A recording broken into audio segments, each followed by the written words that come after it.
Bonsoir, bienvenue à cette 7e grande conférence des instantanés d'architecture déjà.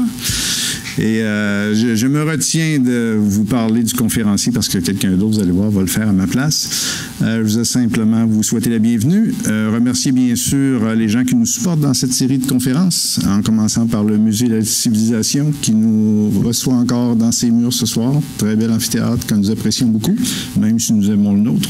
Celui-ci a des qualités que le nôtre n'a pas.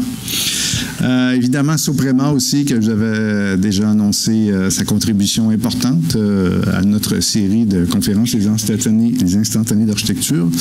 La Ville de Québec, qui nous supporte aussi avec fidélité depuis plusieurs années. Puis je m'en veux à chaque fois d'oublier de souligner le travail de Anne Boisvert derrière, parce que je parle de l'école d'architecture, je ne parle pas d'Anne. Ça n'a pas de sens, c'est qui reçoit nos conférenciers, qui les accompagne, qui participe à la planification.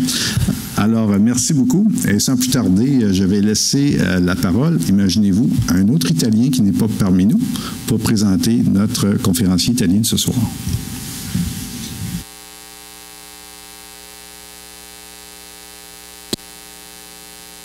Bonsoir à vous tous. Nonobstant mon éloignement temporaire de l'école, je tenais à souhaiter la bienvenue à Giuseppe Fallacara, le conférencier de ce soir. Ciao Giuseppe, grazie per aver accettato l'invito. Mi dispiace tantissimo di non poter assistere alla tua conferenza di stasera, ma sicuramente ci vedremo presto. Non lo so dove ancora, ma sicuramente da qualche parte nel mondo. A New York, a Bari, oppure qua a Québec per un workshop. Vedremo. Giuseppe Fallacara est architecte et professeur à la faculté d'architecture du Politecnico di Bari. Diplômé en architecture à la même école en 2000, il poursuit ses études avec une recherche de doctorat concernant le projet architectural dans les pays de la Méditerranée. En 2005, il devient ricercatore alla facoltà di architettura au Politecnico di Bari, où il enseigne progettazione architettonica 1 et storia della stereotomia. En 2015, il est nommé professeur associé à la même école.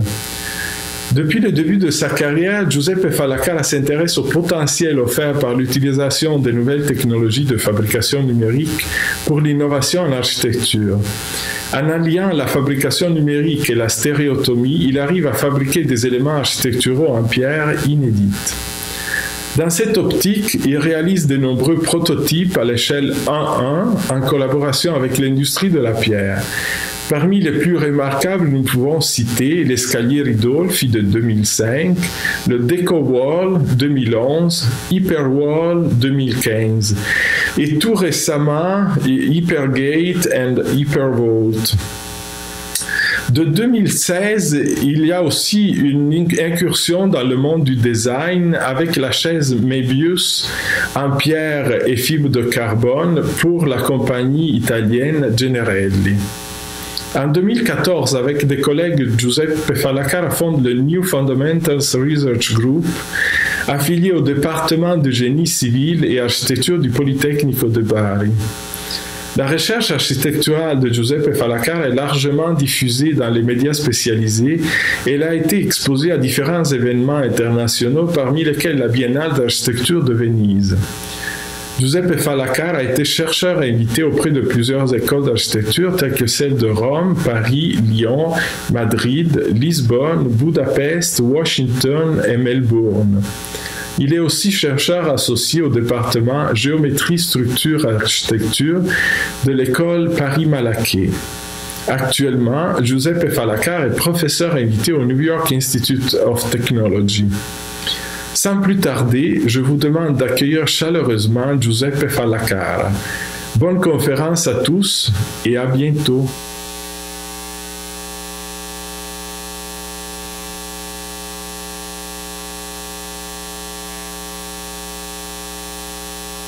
Bonsoir, je suis émouvé pour la présentation de professeur Giampiero Moretti. Et voilà, comme avant-propos, je vais vous proposer de faire ma conférence en français. Donc, parce que je pense que pour la stéréotomie, le sujet de ce soir que je vais aborder, la stéréotomie, la langue, c'est le français, c'est pas l'anglais. Donc, En tout cas, vous allez m'excuser parce que mon français, c'est pas tout à fait parfait. Donc là, avec la période à New York, j'ai aussi certaines influences anglaises, donc je ne sais pas si ça va être tout clair. En tout cas, vous allez bloquer si je dis quelque chose que c'est pas compréhensible. Ce soir, avant tout, je vais remercier Giampiero pour l'invitation. Je vais remercier Jacques White, le directeur de l'école. Je vais remercier aussi Philippe Barrière, Samuel Lavigne et aussi le professeur qui c'était mon professeur à l'école d'architecture de Bari, le professeur Giuseppe Strappa. Donc vous avez le plaisir et l'honneur d'avoir ici. Donc je suis aussi émouvé parce que maintenant, je peux faire une conférence à mon professeur. Donc, c'est la vie, c'est un peu comme ça. Et je vais remercier aussi Ernest et Max pour l'invitation et pour m'avoir accueilli ici à la ville de Québec. Donc, merci encore. Le sujet de ce soir, le sujet de ma recherche, de ma vie de recherche, c'est la stéréotomie. Qu'est-ce que c'est la stéréotomie? Je vais dire juste quelque chose pour introduire le sujet et je vais faire une présentation qui c'est quand même très long et c'est divisé en deux parties. La première partie, c'est bref, c'est un peu conceptuel, historique et l'autre partie, c'est la projection de tous les projets que j'ai développés dans les dernières 15 ans de ma carrière universitaire et de chercheur. La stéréotomie, c'est quelque chose relié à un sujet que vous avez, tout le monde, les étudiants d'architecture, vous avez abordé quand vous avez commencé à faire l'architecture. C'est relié à la géométrie descriptive. Donc, ce sont des techniques appliquées à la découpe des pierres. Donc, c'est l'art de la découpe des pierres pour construire des éléments en pierre, notamment des voûtes, des murs, des escaliers. Donc c'est une technique qui s'est devenue art de bâtir et qui sert surtout pour la construction de l'architecture en pierre. Après ça, après la mise au point de certaines techniques, tout de suite, c'est développer la théorie de la géométrie descriptive et la géométrie projective. Donc, la géométrie descriptive que normalement vous apprenez à l'école et toutes aussi les bases des géométries, ça vient de la stéréotomie. Donc, c'est très important tout le temps rappeler que la connaissance de les bases des architectes, ça vient d'une technique très ancienne et ça vient directement de l'art de la découpe des pierres. Donc, c'est un art noble, c'est un art très ancienne et c'est relié à le monde de la construction en pierre et c'est pour ça que j'ai eu l'idée d'étudier ce type de sujet parce que je viens du sud d'Italie, d'une ville notamment construite en pierre. Je viens de la région qui s'appelle Puglia, donc c'est le talon de la botte de l'Italie. C'est une région avec la construction en pierre à niveau historique très ancienne, très importante. Et quand le directeur de notre école, le professeur Claudio D'Amato Guerrieri, il a pour première amené l'école d'architecture à Bari, il a imaginé de fonder une école spécialisée sur ça, sur les études de notre tradition, la tradition du bâti en pierre, et sur la tradition la plus puissée dans le monde de l'architecture, qui notamment c'est la stéréotomie. Donc vous trouvez aussi dans une ville en pierre, donc je pense que le sujet ça peut être aussi intéressant et ça peut stimuler quelques suggestions pour essayer de comprendre comment ont été bâtis certains types de bâtiments, certains types de systèmes voûtés surtout, parce que vous êtes dans un endroit où la pierre, c'est très important, c'est un endroit où la pierre, ça fait l'identité du pays, comme c'était l'identité du sud d'Italie, notamment un pays bâti en pierre. Donc, la stéréotomie, c'est surtout relié à la construction des espaces voûtés, la voûte. C'est quelque chose qu'on n'imagine pas plus aujourd'hui de pouvoir bâtir ou construire avec des systèmes voûtés. Mais moi, ce que je pense c'est la mission de ma vie, c'est de prendre la grande tradition du passé et de la projeter directement sur le futur. Donc imaginez de pouvoir reprendre les techniques de construction anciennes, notamment reliées à la construction des espaces voûtés, donc les espaces en compression, les formes en compression, et les amener vers un futur peut-être importante pour pouvoir retourner à parler des matériaux naturels, pour pouvoir retourner à parler d'écologie, en faisant une recherche sur les formes contemporaines, mais sur les techniques anciennes. Donc c'est ça la mission un peu de ma vie. Je pense que c'est ça ce que je dois faire et je suis très contente et heureuse de faire et de partager avec vous. La présentation, ça peut être aussi dynamique. Donc si vous avez des questions, vous m'arrêtez. Pour moi, ça va y aller très bien aussi. Donc je vais vous raconter une histoire et toutes les histoires, ça part, il était une fois, et je parle d'un ciel étoilé. Pourquoi? Notamment, tous les étudiants d'architecture, quand ils commencent à étudier les anciens espaces voûtés, ils prennent en référence la voûte du ciel. Donc la voûte du ciel, c'était la voûte qui a inspiré les premiers constructeurs pour construire les espaces bâtis ronds, l'espace cupoliforme ou l'espace voûté. Donc la référence conceptuelle, plus et physique, si vous voulez, c'était la voûte du ciel étoilé. Donc le Panthéon, donc tous les espaces voûtés, on peut imaginer, on n'a pas les documents écrits, mais on peut imaginer que la référence est le ciel étoilé. Et dans la stéréotomie, ça c'est vrai en manière particulière.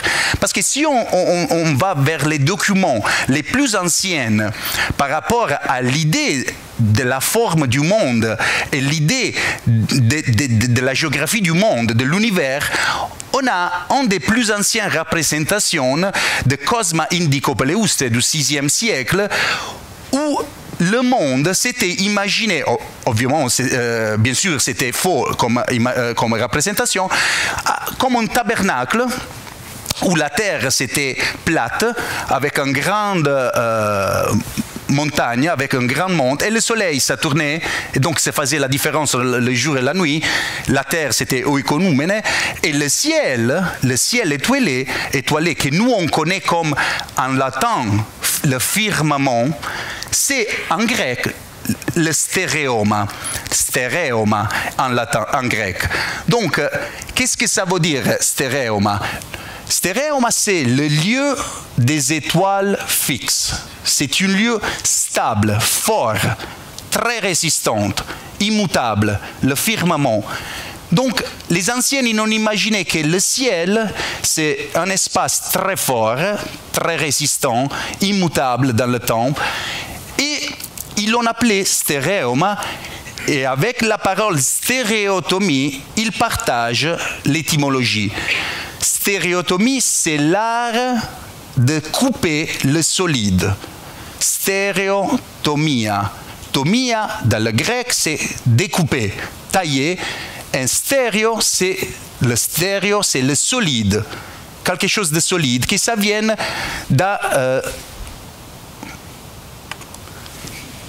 excusez-moi, ça vient de cette image du ciel, quelque chose d'immutable, ça vient encore, et je ne veux pas aller plus de ça, dans la vision de la solidité de Dieu.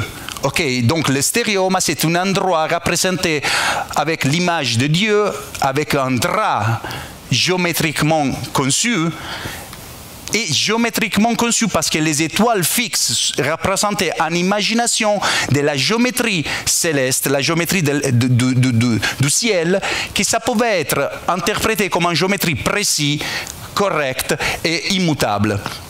Donc la solidité du ciel, c'est quelque chose un peu paradoxal. Aussi la forteresse impalpable du ciel, on peut imaginer. Quelque chose léger comme imagination, on ne peut pas toucher le ciel, mais très solide. Donc à travers cette philosophie de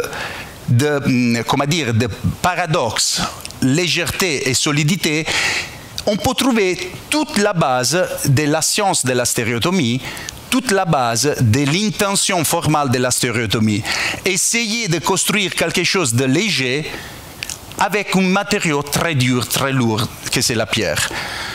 Le mot stéréotomie, donc, je pense, à travers les études que j'ai faites, ça vient de l'idée du stéréoma et c'était présenté pour la première fois dans un traité d'architecture de Jacques Curabel sur l'examen des œuvres de Sieur Girard Desargues. Girard Desargues, c'est le père de la géométrie projective. C'est très important pour les historiennes de l'histoire de la géométrie.